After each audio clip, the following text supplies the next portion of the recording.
रीनीट 2026 के बच्चे जो भी मुझे सुन रहे हैं या अभिभावकगण जो मुझे सुन रहे हैं या उनके जानने वाले मुझे सुन रहे हैं, तो ध्यान से मेरी बात सुनिएगा।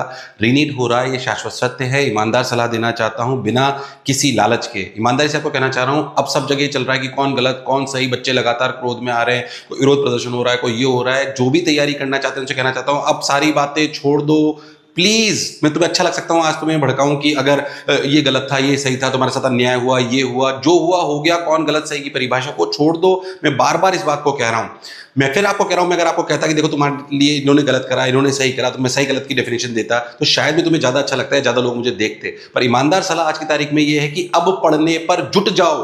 110% पढ़ना भी कैसा है, मेरी बात बहुत ध्यान से सुनना। जहां तक मुझे लग रहा है 5 से 6 दिन में इन्होंने बोला है कि बताएंगे कि डेट कब आएगी, पर मुझे लग रहा है कि 31 दिन के अंदर अंदर आपका पेपर होना चाहिए। यानी कि कम से भी कम आपके पास 25 दिन के आसपास हैं। अगले 25 दिन में कम से कम 25 पेपर कर उनको एनालिसिस करना है। ईमानदारी से बताऊं तो हम कोचिंग संस्थान भी आपको बहुत सारी चीजों के लिए बोलेंगे कि हम ये कोर्स ला रहे हैं, कोर्स ला रहे हैं। ईमानदारी से आपको बताऊं तो मैक्सिमम रोल आपका है, हमारा रोल बहुत ज्यादा नहीं है। हमारा रोल अब आपको टेस्ट पेपर्स प्रोवाइड कराना। मोशन के भी जितने बच्चे मुझे सुन रहे हैं उनसे कहना चाहता हूं कि आपको हम टेस्ट पेपर्स प्रोवाइड करा देंगे, बहुत सारे गेस्ट पेपर्स भी आपके लिए लेके आएंगे।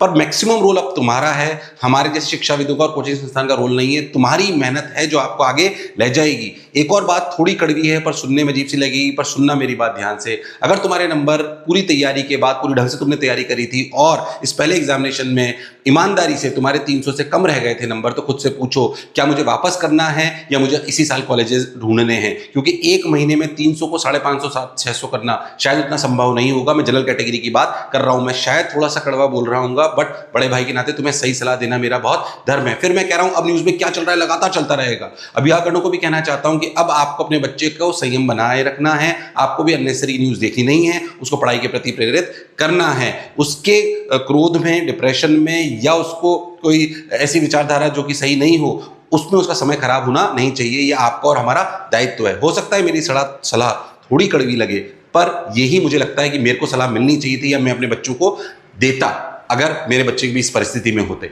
धन्यवाद।